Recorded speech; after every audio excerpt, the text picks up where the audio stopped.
They're coming. They're coming your way. They'll be here soon. Hey, they're the dog people, aren't they? In the City of Angels, Nick is looking for love. So why did you pick me? Swiped right and... Why is she staring at me? I feel like she can see my soul. Okay, I suppose we can get a drink another time. Yeah, next week for sure, aight? Latest, Jake Quang. Let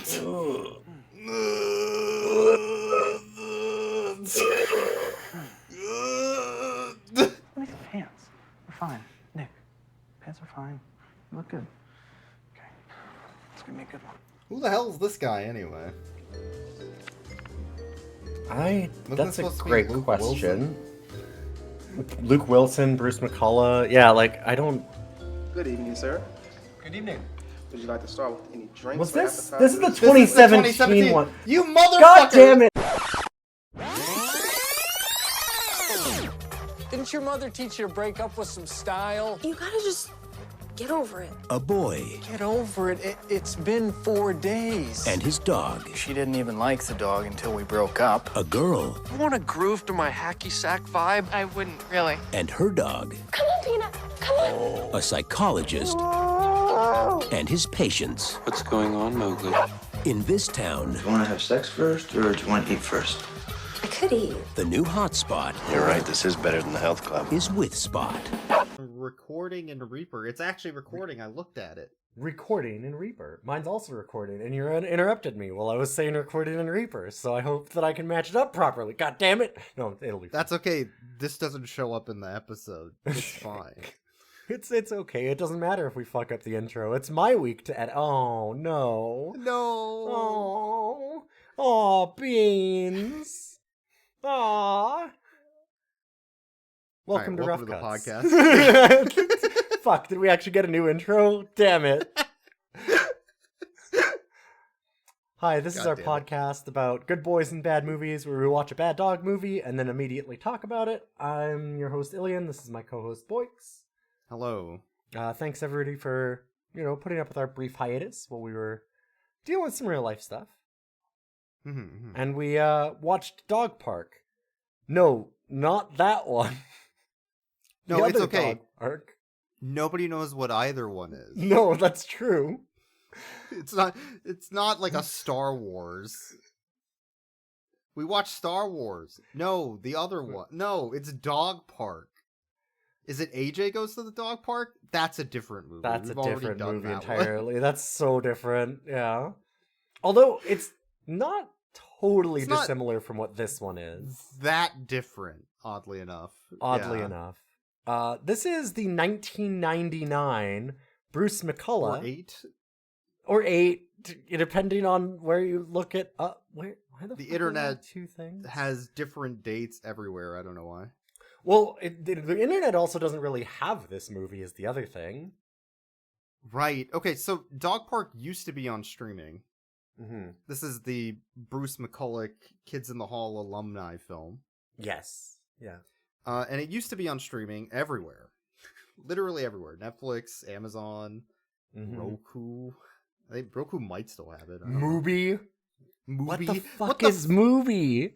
Fuck is Mubi? Is it on Poob? I don't like when people are gonna go, yeah, no, Tubi. No, not Tubi.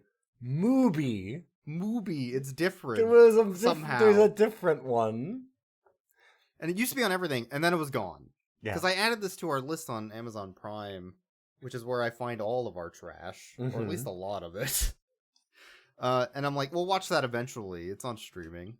And it's gone. It's just gone from the internet. You can't find it. This is unwatchable content. Not, our podcast is listenable and probably watchable if you just like looking at a, still image for 50 to 60 minutes of edited content. I think there's a vocalizer on the YouTube, probably. Maybe. I haven't looked at it. Can we look at the pretty colors and jangle the keys at the audience? Does that work? If you put it in Winamp, you can get a visualizer for it. Winamp still works. I have it. God, cool. It's like an Adam Sandler movie. You just jingle the keys and people clap. But okay, so this is marketed like an Adam Sandler movie. The point is, it's gone. Yes. So this is lost media. Yeah. Which means it's not available freely. Thank the only God, way to get Internet this, Archive. Yeah, the only way to get this is VHS, DVD, or the Internet Library of Internet Archive. Thank God for libraries. What a tragedy that people attacked that place. This is interesting to me because there's recent conversations about media preservation. Mm-hmm. Specifically because Sony finally said we're going away from disc media. Yep. And we're not going to release our games on disc. You have to download them. And we can remove your license to play and enjoy a thing you purchased at any time. Yep. So if I paid for Amazon Prime, which gives me access to Prime streaming, and this movie left, and I wanted to watch Dog Park, I have had that right stolen from me, even though I'm paying for that service. Yes, yeah. It's weird that the PlayStation one is such a big deal. Like, I don't disagree that it should be, but this is something that we've dealt with like Apple Music and stuff for decades. Yes. It's just people don't realize that it's a possibility because it hasn't happened in the big way yet. Do you know what I mean? Like, there hasn't been, like, Apple hasn't gone, you know what? We don't have the rights to Taylor Swift's discography anymore. Bye. And just kicked it off and not let you have it anymore. Not Swift, but it has happened to Apple Music. Sure, it has, of course, happened to Netflix. It's happened to what was it? DC had like a Comixology or something a while ago, where you could buy digital versions of comics. You own that digital comic, and then they remove access to the digital comic you purchased, and you can no longer read it. I'm like, but I bought the comic. Yeah, no, they'll do that, but it. Yeah. For some reason, this has been a bigger deal, and I'm glad that it has. I'm glad people are finally paying attention to it, because I think that you and I have both been hammering that, for a long time. I have a vault of shit that nobody can watch but us, and has it been a good use of my storage space? No, but I have it. I may have an external 2 terabyte hard drive that is full of media that I bought, and they could maybe take away from me, but I made sure that I have my own copy because no, that's mine, thank you. I mean, and is it good media? I mean, yeah, some of it. We said media. It said media. Stop. No, but you don't need to add a qualifier. It's important. Honestly, it is important though. Look at how much the Video Game History Foundation has been doing their E3 uploads. That's important. And stuff. Absolutely. And that stuff's interesting. That's where Cookies Bustle had a big thing, which is a Japanese adventure game that was erased from the internet for years because some copyright troll wouldn't allow people to talk about it, let alone mention the name or post any video footage of it or anything. And that eventually got figured out because of Video Game History Foundation, but that would have been lost media and essentially censorship, which I almost feel like is censorship if you remove access to media that people are paying for. Oh, absolutely. But anyway, the point being, Dog Park exists. Dog Park, it exists. It's we could could watch it. This is, I think, what a digression. But I think it's important for us to, hey, listen, this is our fun comedy podcast, but I actually do think that we've got a little bit of a soapbox, and I think that this kind of thing is important. I don't think it's something that gets solved by any small individual people, but it does get solved by, the larger awareness and getting in actual governments that care about this stuff, which is, oh god, that's such a long ways away, but hey, we can dream. So I think what's also interesting on that aspect, if I want to dial back to this, we're not talking about Dog Park apparently, but no, fuck it. Movies are only 100 years old. Yes. As a medium. Yep. Yeah. That's it. The entire history of movies is 100 years old. Somebody could have been alive right now from when movies started. Yes. To today. Yeah, that's it. Absolutely. Yeah, somebody could have seen the first movie in the first movie theater and still be alive. And then physical music, which has now become digital music. I would say records got popular in the 70s, maybe 8-tracks and all that. But you can go back, 60, 70 years for a lot of that music? There were earlier. Yeah, there's obviously. earlier You're getting stuff like with wax that. cylinders and stuff. Yes. But like, it as being we know it broadly now, available is... It's within a person's lifespan. Yes. And that stuff is getting erased, is what is important to me. So having access to something that you watched, you're like, that wasn't worth it, is so important.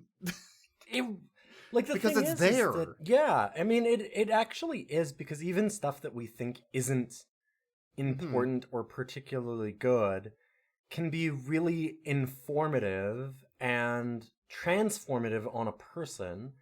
And it can give us a lot of insight as to like how people grow and develop, both like the directors and actors and writers, and also like it can inform you as a person. Like there's media that I've been interested in when I was a kid and I go back to, and you're like, wow, I've really changed as a person. This is not interesting at all anymore. Or the other way around, where you go like, wow, I hated this as a child and now I get it. And like now this makes sense. This is so much more interesting.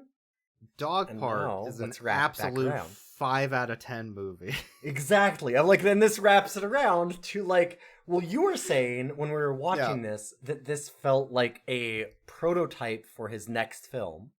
Yeah, his next film was Superstar, which is the SNL Molly Shannon Will Ferrell movie, which was wildly popular. One of the few SNL movies that doesn't apparently suck. Although I haven't watched it, it probably sucks. Oh, okay, so I haven't seen it either. Yeah, I didn't know. I thought that you'd seen it. But that hits a lot of the same... No, but that hits the same beats in that story, where it's a love story. It's about romance. It's about trying to be more than yourself and an idea of what you think is interesting instead of just being you. And this movie feels a little bit like that, where there's all that talk about romance and all the complications of human, like... connection and all these deeper thoughts in a very stupid, silly package. But it's not stupid enough, which Superstar is stupid enough. Okay. Yeah, I would say Superstar is closer to like a Napoleon Dynamite. Sure. I was hoping for that to be this. I thought that maybe we got onto a secret banger because it's Bruce McCullough. Maybe. It's close. And that was the thing, is it is so close in so many ways to all of that, because this movie it's very much marketed as you put like the Little Nicky poster next to this poster. And it's perfect because that's exactly what it looks like. It's the same fucking poster. It looks exactly like every stupid, awful, like Adam Sandler 90s garbage rom-com raunchy comedy. It's rated R and it's nasty. And like, you would come in thinking it's like American Pie or something, right? Yes, that's the marketing for it is that, but it's because they didn't understand that this movie is more Garden State than it is American Pie. Right? That like classic Canadians ruining our American filth.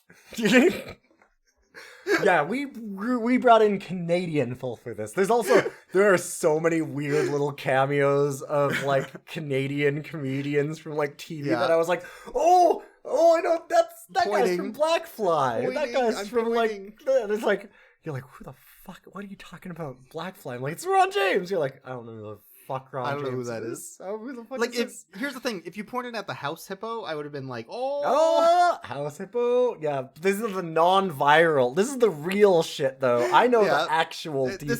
I know the like deep magic. Ken from the truck stop. You're like, yes. I know him. Fucking, I don't know who that guy is. Like I said, I know the deep Canadian magic. You've drank the maple syrup. I grew up on the maple syrup. Oh, okay. I see how it is. Wow. Bringing up my maple syrup addiction like that. Hey, listen. We all have it. It's fine. But yeah, so... Yeah. I think this movie is both frustrating and something that if I had watched it at the time, I think I would have loved this. Is what's frustrating me a bit. Now that Sure. I'm more mature and a little bit older, I'm like, I can see all the flaws in this thing. But I feel like this is a movie that somebody could have absolutely been like, this is my film. I could see that. Yeah. I don't think it would have ever quite got there for me because it just it doesn't quite hit the things that it's trying to hit. I don't know. Like it starts off as what you would think a raunchy comedy would be. Yes, the first 5 minutes are exactly what we think. Which is exactly that. It's a bunch of dudes at a dog park ogling women at the park and they're being like, I want to bang that woman. Yes, a bunch I have a of penis. Canadian comedians that nobody's heard of. Yeah. Yes. And then it goes to our main character, who is Andy, also known as Guy from Idiocracy. Yeah, not that guy though. Yeah, not that guy. Yeah, not that Wow. It's the other Wow. Wow, that's Owen Wilson. Wow. They have a good joke in there about Owen for a second. They're like, "Hey, let's name it like the worst fucking name ever. Why don't we name it Owen?" And I was like, "Do you think that Luke threw that in there just to like?" Just to fuck I do with kind of Owen. think that it was. I do think it was. That's a joke about Owen Wilson. That's a joke for Owen, definitely, which I thought was so fun. Funny. But okay, so he's complaining that his girlfriend broke up with him and took his dog. Yes. Dog. There's a dog in Dog Park. They did it, everyone. Thank you, Bruce McCullough. You know, it doesn't happen all the Hall. time. It doesn't happen, but... Although they did bait and switch the movie poster. They did. Because none of those dogs are in the movie in the one movie poster. But, so, he's going over to his ex's apartment. Or house? I guess they own the place somehow. Yeah, condo, I guess. Maybe it's a condo because it's an apartment for sure. Like it's like it's in a complex, right? Like it's not like a detached family. It could be a house. townhouse, I guess. Maybe it feels like a condo is what I would say. Yeah, but so he's going over there and he's seeing the box of wine. And not a box of wine, which is what you have when you're having a fancy dinner where you like unscrew the plastic cap. Tip the box. For all your party. Yeah. No, it's a box of glasses of like bottles of wine. I did and he's like, this was a good he's like, oh my god, she's in there having so much raunchy sex with her new boyfriend, and it's not me, and they're just fucking, and look at this wine. Jesus Christ. Been drunk and had it for days. This isn't friendship wine, this is lover's wine. This is wine for people who grunt and grope and have sex with their socks on. This is a good wine for pouring on each other's asses. He's real for that. It was pretty good. I actually this was it's the raunchy comedy start, but it was a little better than you'd expect of that. Like it was just slightly smarter because it was just absurd is why I think that it was less. The joke wasn't that it was raunchy. Like it was raunchy, but the joke wasn't that it was raunchy. The joke was that it was absurd, right? Yeah. And that makes it better. Like it just being like, whoa, look at this is gross is like Yeah, I feel like when raunchy comedies are just like, whoa, boobs. Oh, wouldn't it be cool if there was like a condom? That's so funny. That's like, that's boring. Yeah, whatever. But if you go the next level, yeah, then it becomes funny. Yes. Like it just took it to a place that was so weird that it became very good again, which is that Bruce McCullough magic. And that, well, I'll kind of mention that later, some of the stuff that I have feelings on with that. One thing that keeps happening, and it happened in the opening scene too, is there's background characters that come by to just like spout platitudes or like thoughts, philosophy about life at you. I guess, or just like random skits, basically skits out of nowhere. Because this neighbor that lives underneath in like the basement apartment just walks out. Is like, hey man, I just want you to know that love's not your friend. It's a beast you chase. Yes. Okay. I get it. And then he's like, yeah, man, that's deep. And then the scene just ends. He's like, what the fuck was that about? I love that he like doesn't go like, what the fuck are you on about? He's like, yeah, man, I get that. And they're just Yeah, like, I they just get have this that. deep, like, connection moment for a second. And then that character just never shows up again. Like, until the Yeah, very post-credit very scene. very end, you see him walking by again. He's like, "Oh, it's that guy from the opening scene," And he doesn't have a say line. He anything. just walks past into his apartment. Yeah. And it's a literal post-credit scene that has no reason to be there. It's just there because, I don't know, she's just out. Speaking of reasons to doing not things. be here, there's a lot of things in this movie that have no reason to be here, Mm-hmm. or at least they have no follow through. Yes. So the whole point of the dog park is the dog park. People go to the dog park. They show up at the dog park. They meet and talk at the dog park. So where does our main character, the driving force of the film, I would say, is Andy. Although all the characters kind of have some driving force. For sure. But yeah. he's the main focus. So he meets a girl, a lady, Mm-hmm. who he wants to eventually get together with. That's the whole driving idea of the film eventually. Yeah, and even the first 30 seconds is like, where do you go as a single to meet women? Oh, you go to the dog park. You've got a thing immediately where you got this dog. And like the whole premise, supposedly, when you see the back at the DVD or VHS is, oh, you know, he breaks up with his girlfriend and they have joint custody of the dog, so now he can take the dog to the dog park and use the dog to pick up women. That it was who gets the dog, and the answer was neither of them because they're both fucking awful and I hate them. Yes. Yeah. This isn't that though. No. It's not who gets custody of the dog. It's not go to the dog park to meet somebody, because he meets her at a singles bar. He meets her at a It bar. has nothing to do with the dog park. Yeah, they just forget that the dog park is any part of this movie. And, like, they're always at the dog park, but it could be transported into anywhere else. They could go and be meeting at, like, a Seinfeld-esque diner. They could be meeting at, like... Right? Like, every time that they're in a scene and they're all at the dog park, it could be basically anywhere else in a city, and it would make zero difference on the actual movie and the plot. And you talking about, like, the background characters. That's where I feel the Bruce McCullough in this. And I wonder, like, so is this his first solo movie? I'd have to look it up. I don't think so. 98 feels like it'd be late for that. Like, I don't know, because, I mean... I guess that, okay, we're just gonna, let me just kill the vibe here. Google this shit real quick. Yeah. Alright, you know what? Whatever. Whatever. It doesn't feel like he's gotten away from doing stuff that is just, like...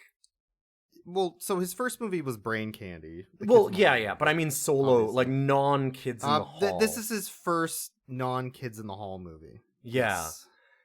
Because my thought for this is it feels very much like he's writing skits.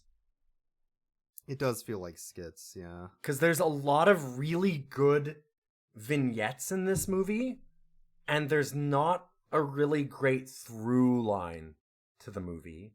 That's where it falls flat on its face. Because, like, I do think it felt like a draft of a better movie.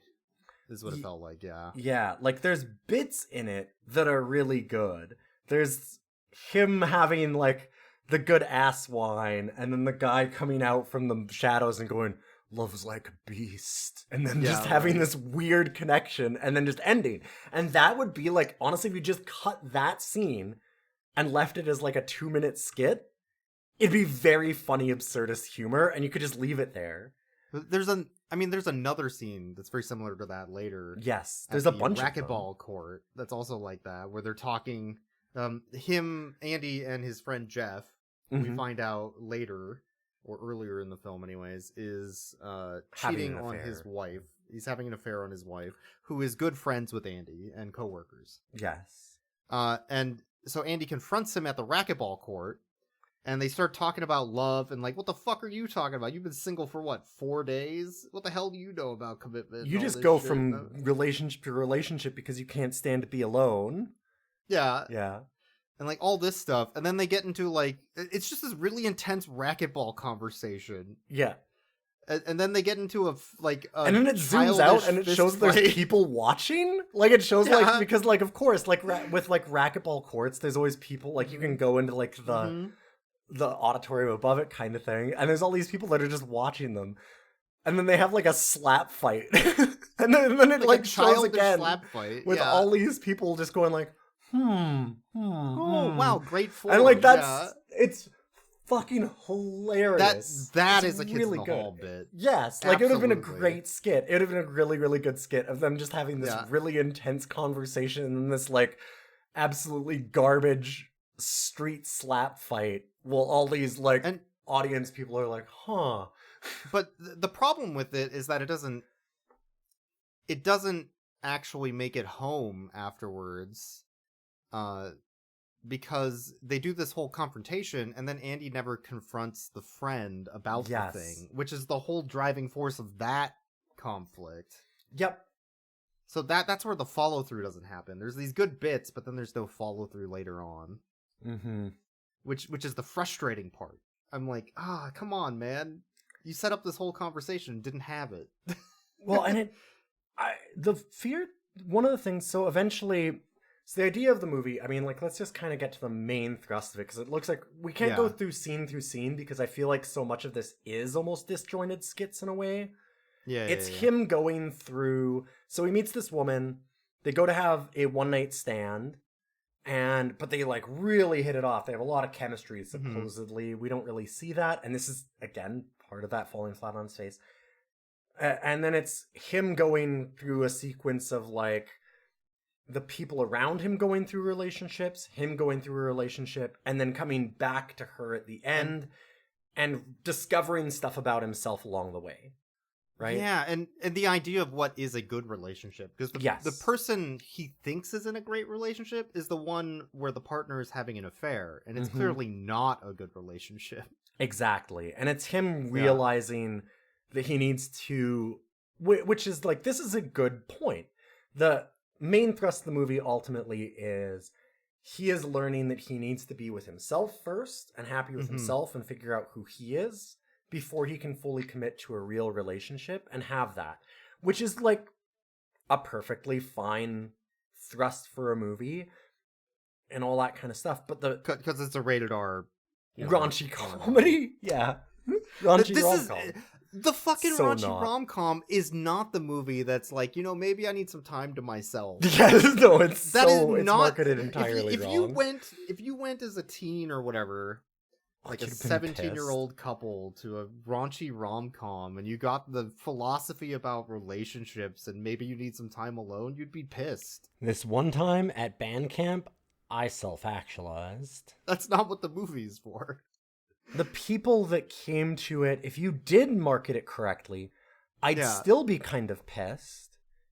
Because they get there kind of, but they get there in like as you said, a 5 out of 10 way.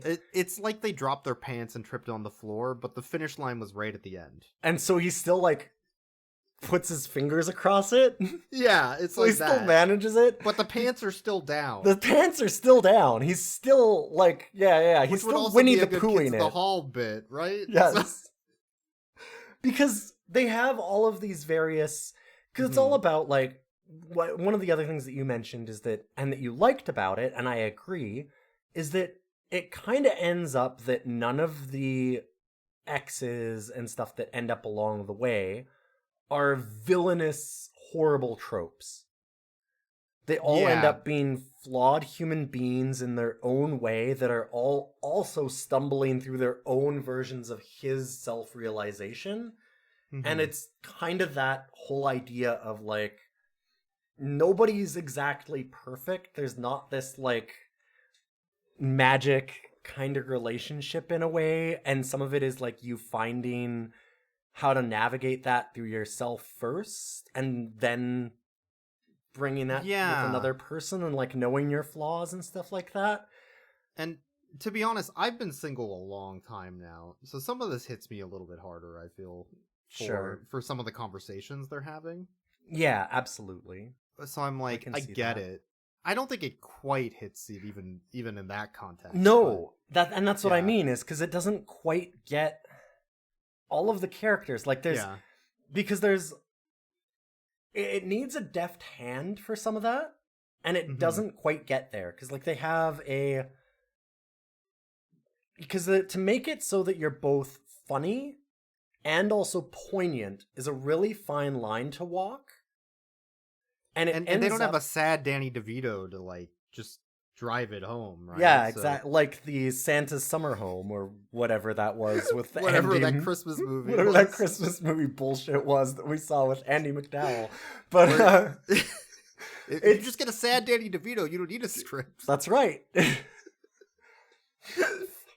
But all the characters, like, yeah, they need to make them funny and yet not punch down at them because they want them to be human at the end of it. And it seems like he doesn't quite know how to do that because the people that were the funniest are the ones that it does kind of punch down at a bit. And a little bit. And it like there's no real punching down, but that also means that there's also no real jokes. And so it ends up like kind of not doing, like it's better than it being really shitty to those people and making them horrible tropes and having all these like, because there's no real racism in this. There's no like there's none of the homophobia. There's none of like all of those really awful tropes that you'd expect from a raunchy 90s rom-com, which we were like, you know, you're always waiting for that. And it does a good job of not having that. But then it falls into the other side of things where it's just, the reason that doesn't happen is because it's boring. None of these characters do anything. And some of that is like, for example, like Harlan Williams shows up for a little while. I want a groove to my hacky sack vibe. And they almost nail it. He's the one that's closest, I think, in some ways, to being both very funny and also being part of the point of everything. Yeah, his character reminds me of one of the like side bit characters in what is it, the Chair Company or whatever, the new series by I Think You Should Leave. Oh, I don't know about this guy. Okay, that whole series is about a conspiracy theory of a guy who is on stage at like a work presentation and a chair falls, and then he starts looking into the chair and he's like, well, why the hell did the chair break? And he calls the company about it and he's like, wait, is this even a chair company? What's going on? And all this shit starts happening to him, and it turns into this big fucking conspiracy of like, I just want to know why the chair broke. And I need to see that. Tim Robinson's a fucking treat. And it turns into this goddamn thriller, is what happens. That's amazing. But there's all these side characters that are just like mostly no-name random people that are just weirdos. Oh, like Canadian actors. You put like cameos weirdo in Canadian actors, and you're like, and that person is so interesting. What a perfect choice of a person for this part. And it's just some random person, and you're like, yes. And that's what these characters feel like to me. It's like I'm so interested in these characters. Yeah, but I like, and they're not the focus. No, so it's like. And like Harlan Williams, it almost gets there with him. He's the closest one, but it doesn't quite know how to actually more explicitly state the thing with him, which we were joking about it because we had the joke of like, he shows up and he starts dating Lorna, who is the love interest that our main character Andy ends up with at the end, right? Like that's who he ends up with ultimately in the whole thing, and that's kind of the focus. But he sees her in like a record store kind of thing, and it is a not a record store. Yeah, what was it again? I can't remember. It is a small local video rental. Right. Yeah, okay. That's what it was. With the walls of VHS tapes. Sure. But he ends up just going up to her and going like, oh hey, like you seem like a nice lady, do you want to go on a date kind of thing? And he just has a really normal conversation with her, and he's shown as this like weird kind of loser. Like he's really portrayed as this absolute dipshit loser in a way where he's like, oh well, I've got to go and get cleaned up in my truck because I don't have anywhere to go and actually have a shower. And he like washes himself in the bathroom before they go in for their date because he's like, well, I gotta be extra clean. And he's this weird guy. He's like, or when they go to the dog park, because everybody goes to the dog park. Yeah. He talks So they go about, to the dog park. He's like, hey, you want to like, I don't know, just soak in my hacky sack vibes? We can do that today. Yeah. No, how about we just go to like a bookstore and page through magazines? Which, that sounds awesome. Like, that was kind of Okay. great. Like, let's go to a used bookstore. Well, how about we go eat? No, I can't do that. Why? Well, because if you buy me dinner, then you'll have the expectation of having sex with me. And I don't know that you're good enough for me yet. Yeah, and that's the reversal of what you were expecting, which is why it's funny. And that's also actually the point of the movie in a lot of ways. But it doesn't get explicit enough with it where you can actually say that they fully knew that that's what they were doing. Do you know what I mean? Like, it almost feels like it was accidental that they got that far with him, to the point where even at the end of the movie, I wasn't sure that they would actually stick the landing, because it didn't feel like he actually had his own point firmly grasped. Because it's one of those things where, yeah, he's shown as this kind of traditional loser, except that he's not, because he understands his own worth to himself. Yeah. Right? And that actually he makes him the most understands- compelling and, like, interesting person in a lot of ways. He understands Lauren's lack of worth to herself. Yes. Because they're at the dinner date talking, and he's realizing, like, oh, she doesn't want to open up anything to herself at all. Yep. And later on, when he does the call to the answering machine, the trope of the post-date call to the answering machine, he's like, hey, you need to open your heart, and I'm sorry, like, you know, this is not... You're in a point in your life where you're not welcoming this, and I know it's not, like, me, but you need to do this so that when you find someone, you will be available and able to do it. And I'm like, damn, rom-coms don't do that shit. Yeah, like, the thing is that he's shown as this loser, but he is self-actualized, right? Like, he has gotten to this point where he knows... His hacky sack vibes have reached enlightenment. Exactly. He has crossed through the cringe threshold, and while everybody else would be like, wow, like a hacky sack, he's like, yeah, I like hacky sack. What the fuck's wrong with that? And the answer is nothing at all. And and he has fully embraced that and understood it and doesn't give a shit whether or not you care about it. If you don't, fine. Then you don't have to be with him. Right? Like, that's... And it's great. But the movie doesn't seem like it knows that. It also tries to say that a bit with Andy. So this scene's weird. Andy gets roped into joining a bachelor auction for charity, where he has to be a male stripper so that women can donate to charity, and then he has to go out on a dinner date with them. Is this a thing that you can just sign up for? Because I don't... This feels degrading, and I'm sure some people are into that. Yeah. But, like... And hey, if you're into that, cross through that cringe threshold. That's like we great. said, self-actualize. It's cool. But like, when your friends force you to do it, if you're single, that's weird. Right? Well, and when you're obviously not into it... Yeah.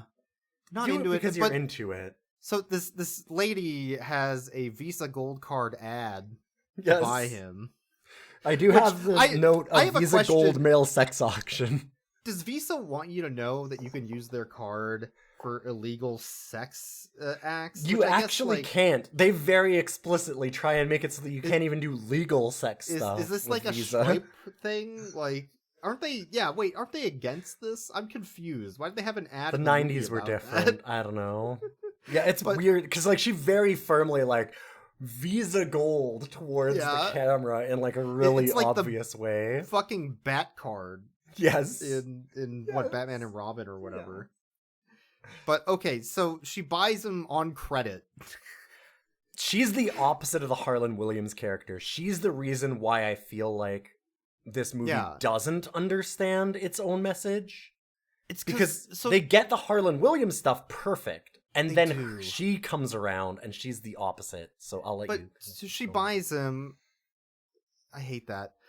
They fuck because she sort of like forces herself onto him, and he's so meek that he doesn't know how to like, and he thinks he wants this because he's single, and he's like, well, this is what's expected. Yeah, it's not like it's just that he's not that into it. It's not like she's, actually assaulting him. It's very much just that she's very forward and he's very closed, and he doesn't realize that and won't actually back off of it. He feels obligated to be with her because she's deal. really open, and they have this relationship together, and they go places, they do things. Mostly they have a lot of sex. That's like the catalyst of the relationship. To the point where she has a happy 50th boner anniversary, which is fucking That one was weird. That was weird. But mostly she's just like, yeah, I'm a vegan. I can't eat a lot of other food. And they make that seem like sex. it's a huge negative character flaw on her. And it's not. No. She likes sex, and she really wants to be in a relationship. And he's just kind of disconnected. He keeps thinking about Lorne. He keeps thinking about his ex. He has this whole thing going on with his dog going to dog school, which we haven't even talked about. No, we didn't talk about that. And by the end of this, they finally are like, he comes up to her. He's like, hey, I think we should break up. I really fucked up. And her point, which is the point of the movie in theory, is, isn't it better that we're together than alone, even if this isn't working? At least we're together. And his answer is no. Yes. Which, again, I'm like, okay, a rom-com doesn't fucking do that. No. This one is, it's way more of an indie kind of romance than like a traditional rom-com. Her character is supposed to be this person looking for love that's actually interested, but it's really weird that she bought him with money. Yeah. That I think complicates shit. Sure. But the thing is, they have it where, on the one hand, it feels like it's trying to show Harlan Williams as like, hey, just because society thinks that this is a loser, if he's okay with the way he's living, and he likes the way he's living, and he's fine with himself and enjoys himself, and he's obviously got his life put enough together, like that he's doing okay, like whatever, he's allowed to just like the things that he likes. And then they show up her, and they kind of drop that, where it's like, oh, well, she's at the restaurant with them, and she starts bringing up weird topics of conversation on a double date. Because she's nervous. Because she saw some ex-boyfriends at the same restaurant. She's nervous, and she's never met these people before, and all this other stuff. And it's like, yeah, but that doesn't make her weird. Yeah, and they kind of make it like, oh, well, ew, isn't it gross that she's had all these ex-boyfriends? And it's like, no. Like, so it's weird that it kind of, and it almost makes me wonder about, like, is this because Harlan Williams is a guy and she's a woman? It like, might be. There's a little bit of maybe misogyny in there, but there's something about it that it's weird that it loses the idea that it seems like it's going for, especially because at the end of the movie, our main character meets up with Lorna again, and she goes, hey, do you want to actually date now? And he goes, no, I did just break up with this other woman because I said that I'm not ready for a relationship. I need to find myself. That means that I shouldn't just jump to you, even though you're the one that I've actually wanted. I need to actually figure out and spend that time alone like everybody has told me. So how about if we're still single in like 100 days and you still want to go out with me, I'll maybe talk to you then and we'll see where we're at. Yeah. Which, like, I didn't think that they'd land there because it was hard to know. You joked about that not happening. Yeah, because it didn't seem like it would based on how they handle some of the characters. There's a split where some of those characters, they nail that message on, and some of the side characters, they just fucking don't at all. And that's the big problem for me with this, is that, like, they needed it to be that this woman, when he's, because honestly, he's basically leading her on, because she's like, she thinks that they're having a good relationship. Yes. She likes him, and there's nothing at all wrong with her. like, there's really nothing that she does that's she's horrible trying to do him. cutesy things like change the answering machine and all these other things, and he's just offended by it because he doesn't feel like that relationship is there, but he won't tell her. Exactly. Yeah. And she calls him on it, but then the movie doesn't call him on it and like elevate her as like, because she basically needed to break up with him. That's right? how it should have been. Yeah. Or like she could have been like more of a fight. She needed more agency in that. Like she needed to be like, hey, it seems like you're checked out. Do you even want this relationship? It seems like you need to figure yourself out. And then him to go, you know what? Maybe you're right. And like them to have that relationship, like that realization together. Yeah. But instead it feels very much like he's just telling her this because she doesn't understand it and she's too clingy and all this kind of stuff. And it's like, no, like, and it makes her seem like she's the bad one. And it's like, she didn't do anything that was wrong, really. Like, I don't know. No. It's unfortunate that it just drops that. But we should talk about the best actual through line plot of this movie. Yeah. All I'm saying is we're here for the dogs. We're here for the dogs. Why are we talking about this romance? Fuck up about all the what goddamn the romance. What the fuck are we doing? God damn it. Where's the dog? Where's the dog in this? So it's the Mowgli. whole actual plot of the movie Yes, Mowgli, the protagonist. is about right. Mr. Mowgli and Peanut's graduation from dog obedience school. Right, let's drop all this stupid bullshit that doesn't matter and get to the heart of things. And dog therapy. Yes. Which is not unlike, of course, the Milo movie we watched a couple episodes ago. Yeah. We got dogropy. Yeah. So the dogs have to go to therapy because they're being caught up in the relationship bullshit of all these stupid humans, and they're all stressed. Yes. And they're having dual custody of, Andy and his ex, Cheryl. Mm-hmm. And they keep going to... there was a really good thing. I love the dog therapist who is Mark. Mark from McKinney. Kids in the Hall. Yeah. He's great. He's fantastic. He's so good. funny. Yeah. He's so funny. So the whole time, like, oh, well, you see, Mr. Mowgli is acting out because you keep having wild, loud, ridiculously hot sex. And he doesn't What the hell, understand Cheryl? that. Stop having all this horrible sex around Mr. Mowgli. That keeps happening at your house right now after you've broken up. And how is the situation over at your place, Andy? Are you having any... What's the sex like there? Oh, none. Oh. Okay. Okay. Write that down, yeah, okay. Oh, zero. Just nothing.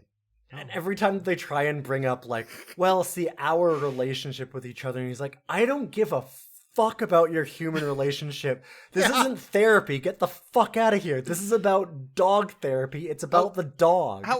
Why did Mr. Mowgli make you cry? I'm not crying because of Mr. Mowgli. It's Trevor. Oh, then get the fuck out of my building. Go away. And you know what? That's us the whole goddamn movie. And it was really good because there's also... They do this moment where, like, it's done in, like, kind of a subtle, not subtle way where drops, like, this line about, and, like, the dog's the most important thing in our lives. Like, they're, like, kids, but better. And it kind of, like... Because they're not our kids. Slowly pans over to the picture of his wife and kids on his desk. Because dogs can't disappoint you like your kids. Yeah. Like, Jesus. Holy shit, man. He obviously hates his family and only cares about dogs. And this is such a skit. Like, remember we said, like, the actual funny, little skits in this movie are really good. Like, they'll have, like, background stuff on a TV or something that's really fucking funny out of nowhere. Yeah. But only for, like, a skit. Like, for, like, a 1-minute scene where you'd, like, if you just cut this 1-minute scene out of that, this would be a good Kids in the Hall bit or something. And this guy is, every time that he's on, it's like, you could see this being a recurring character on, like, a SNL or something. You know the best way to watch Dog Park? In 60-second clips on TikTok. Yes. Which is also, of course, the best way to watch Christopher Nolan's Odyssey. Mm-hmm. Yeah. As he intended, in 60-second TikTok clips. That's how I watch all my movies now. That's how I watch all my movies. That's how I watched, Obsession. Is that I the like TikTok to- movie everybody's making fun of, even though it's actually fine? Yeah. I watch every movie like it's Slaughterhouse-5 now, and I'm unhinged from time. True. But anyways, so he's the great. dogs, He's so the good. dogs eventually go through therapy. They graduate. The whole fucking graduation gets also interrupted by this human relationship bullshit that just pisses him off. Which is very funny. Like, the ending to this movie actually really sticks it. Because the dog graduation ceremony is fucking hilarious to me. Because he gets so done with it by the end. And his wife and kids are sitting there. Yeah. As he's just, he's still breaking talking down. about them ruining his life. Yes. At the graduation. It's like, God damn it. Dogs are the best because they don't disappoint you like your human family will. And his, wife is just side-eyeing him. Yeah. that guy... Oof. Every time they try and bring up any kind of human stuff to him at all, he's like, I don't give a fuck. I just want to talk about the dog. Yeah. It's so good. But anyway, so the dogs eventually get graduated. Mm-hmm. They get into doggy debt. They have to go and pay their school loans for the next 20 to 30 years. Yeah. Working menial shit jobs. And then after they pay them off, then they have to buy a house and their doggy lives are ruined. And that's the end of Dog Park. And that's why we've got to rate Mr. Mowgli And Peanut. Peanut. Show us your peanut. I love showing my peanuts. So, Mr. Mowgli is a good boy who is constantly, I don't know, traumatized by sex, I guess. I feel like he's staring at the TV with a bourbon and whole rotisserie chicken kind of dog. A whole chicken. We were talking about just being sad and eating ice cream, and then the main character came out and ate an entire rotisserie chicken. We're like, damn, that's sad. With a bourbon next to it. It was great. Ooh, that's way worse and he than us. salts it. He puts extra salt on the rotisserie chicken. Does. Which again, there's little skits, there's little vignettes in this that are really good, because I think that they knew that was a very good joke. What a good joke. Just Mr. eating this whole Mowgli, chicken. I would say war flashbacks, but they're porn scenes out of 10. Is what There's I would a lot rate of Mr. porn Mowgli. in this. Peanut is a cute little, I don't know, black fur fluffy something. Like a black lab. Maybe a I would lab. think- I would It think looks it's a black fluffier lab. than a lab, though. Mr. Mowgli, I don't think we mentioned, Mr. No, we Mowgli's didn't, yeah. Lassie dog. Yeah, like a lassie dog. I would say Peanut does a lot less in this movie than Mr. Mowgli. Definitely. Including not listening at every moment. Peanut does is not a do anything. fuck the police ACAB dog out of 10. An absolute punk scene Does dog. not listen to authority. They constantly in obedience school. They're telling Mowgli to sit, or Peanut to sit, or come. Yeah. Peanut don't give no shits. Peanut I'm don't gonna follow give your rules. Peanut a crack cocaine out of 10. I don't normally like to do this, but try working with this. It's like doggy crack cocaine. They go insane for it. I'm sorry? Okay, and again, please, Lorna. I've given your dog drugs. It's like doggy crack cocaine. What is it? looks so crack good. cocaine. Also, maybe just watching movie with the dog, because they say that at one point where she's like, They well, make you know, fun like, of I'm just sitting that. down. Yeah, I'm just sitting down watching the movie with the dog. And he's like, you watching a movie with your dog? It's like, the fuck wouldn't you? What the hell's wrong with you? This is again thinking, I think this is getting into the, what, you don't want to be in a relationship and watch a movie with a partner instead? I'm like, I'm fine watching a movie with my dog. Why is this a problem? Yeah, it's the whole thing of, like, shaming people for going to the theater alone. Like, shut up. Yes. I will fully admit, I never, until someone, like, when I was probably 25, someone was like, wait, you, like, go and eat at restaurants alone or go to the theater alone? Yeah. And I was like, what? Yeah? Why? And they're like, alone? Isn't that sad? I'm like, no. No? I like eating at a restaurant sometimes because it's good food, and I like going to movies because I like watching movies. And they're like, but you don't go with any, like, doesn't that make... I'm like, no, I enjoy the movie. Yeah. I don't know. I never got that. I never understood it. I had to have it explained to me when I was way too old. I think, as far as movies go, we're super frustrated by this thing because I think there's Yes, a lot we extremely. do like. Mm-hmm. There's a lot we do like in there, and it just doesn't quite get there. Wait, are you talking about the movie and not the... That's not what we do in this podcast, folks. But what I want to say is, I think if I had watched this multiple times, I think this is something that would really grow on me, which is weird. Yeah. Yep. Yeah. So I don't know. I would say go check it out, is my opinion on it. Sure. However, you fucking can't. Well, you can go to Internet Archive and give them a little bit of money and support Internet Archive. That's what I'm bringing this back around to. Yes, and media preservation, because it fucking matters. Because, this... Even if I don't like how this movie ended up, I think that it's important and interesting. I would so much rather have a messy movie than a boring, like... Oh, nothing. yeah, absolutely. Yeah. I think that, and like I said, this movie is unrealized potential, and I think that it's just interesting to see where Bruce McCullough's career went. And there's like a ton of interesting actors and stuff in this. Like, there's actually a lot of... This was a me pointing at the screen constantly going, oh, movie. It was definitely that. And then it was you pointing at the screen going, oh, and me going, wow, cool dog park. As it goes right over my head. Yes. Yeah. But it's a lot of like kind of unknown Canadian comedians, but then also like some more well-known people, like Janeane Garofalo is his main like friend, like the woman that he's the coworker friend with, and like Bruce McCullough is her partner. So like it's got a lot of talent in it, and it's interesting because of that. Like just seeing where they are in their careers, even because this is kind of their first real thing after Brain Candy for like Bruce McCullough and Brain again, Candy was like, a Mark huge flop, I think, if I remember right. Like I think so. Like it's another cult movie, right? It's a cult movie now, but I think it was a huge flop when it came out. Like there's a lot of stuff that's like that. There's a lot of things that people don't understand like at the time and then becomes a big thing over time. Yeah, it was a big flop. I double checked it and I'm like, it was. Yeah. Because it's like, even again, it's like a 40% on Rotten Tomatoes kind of thing. Like people didn't like it. It flopped horribly. I think this movie like that could find its audience eventually. Yeah. They would be frustrated, but it would be their audience. So maybe. But that's it for this episode. Yeah. So thanks for listening, everybody. You can support us on Patreon, of course. Helps us buy equipment, hosting fees, yada yada. You can also follow us on Blue Sky at Rough Cuts. You can email us at roughcutscast@gmail.com.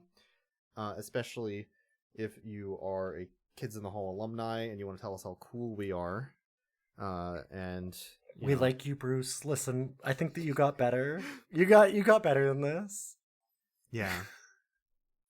And that's it. I also, think... Ron James, if you're listening, I did notice you. I thought that Black Fly was okay. I'm a medium fan of Black Fly. It was fine when I watched it when I was like 12 on CBC. Put that on the back of the fucking It was Blu-ray. okay. It was okay. For 12-year-old me in Canada, it was alright. You know what? After watching this, though, I think I want to go get in a slap fight at a racquetball court. That sounds really fun right about now. Yeah, I'll get on a plane. Yeah, that's why we use all that Patreon money, of course. That's where we're gonna go get in a slap fight, and we're gonna argue over like where to get poutine. Oh fuck yeah! All right, let's take out the $50 from our Patreon and go do that.